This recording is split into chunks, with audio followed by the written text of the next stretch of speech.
mais um podcast Depois da Cruz. Uma visão, uma realidade.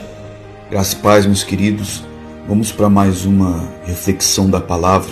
Mateus capítulo 17, versículos de 1 a 8, diz: 6 dias depois, Jesus subiu uma montanha e apenas levou consigo Pedro e os 2 irmãos. O seu aspecto transformou então diante deles, o rosto ficou brilhante como o sol, e a roupa branca como a luz. Nisto os 3 discípulos viram Moisés e Elias conversar com Jesus, então Pedro exclamou: Senhor, é tão bom estarmos aqui, se quiseres vou levantar 3 tendas, uma para ti, outra para Moisés e outra para Elias. Ainda ele estava a falar, quando uma nuvem brilhante apareceu por cima deles. Da nuvem saiu uma voz que dizia: Este é meu filho querido, em quem tenho toda a satisfação.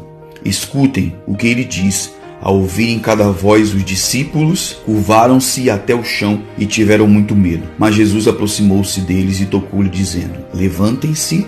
E quando se levantaram, não viram mais ninguém, senão Jesus.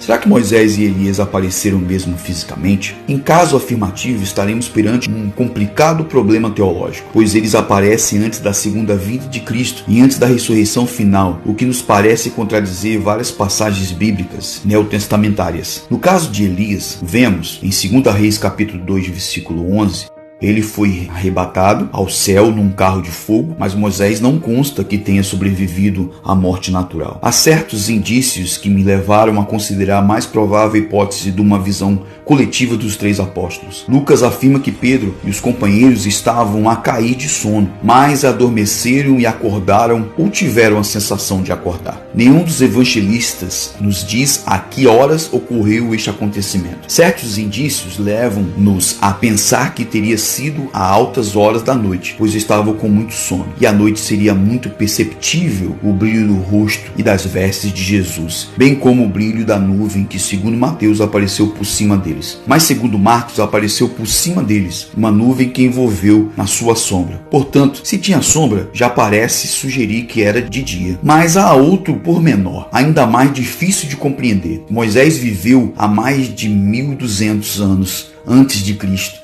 e Elias foi contemporâneo do rei Acabe, portanto, há cerca de 850 a.C.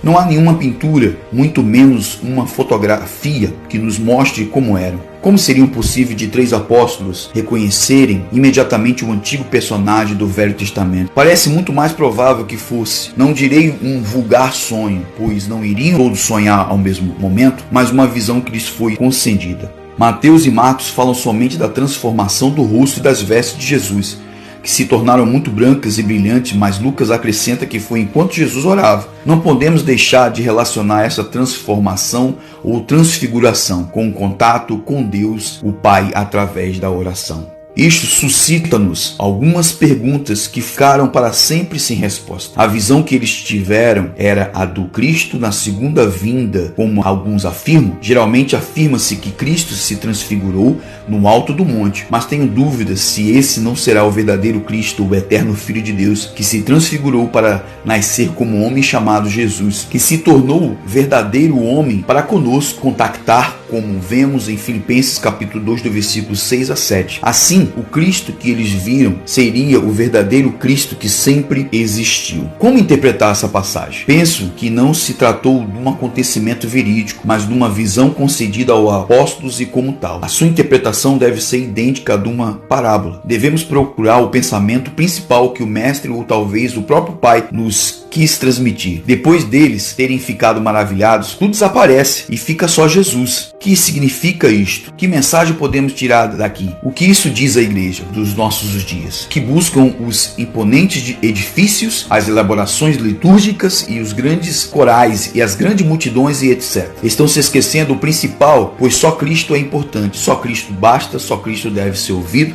só Cristo dá a salvação, só Cristo é a palavra de Deus. Quem vê a Cristo vê a Deus. Quem ouve a Cristo ouve o próprio Deus. Pedro ficou decepcionado, foi um fracasso completo o seu pedido. Os peregrinos não se preocuparam em construir grandes moradias. Era na verdade bom estarem aí, mas não era ainda o arrebatamento final. Cristo volta a descer do monte e volta novamente para o meio da tristeza, do pecado, da incompreensão.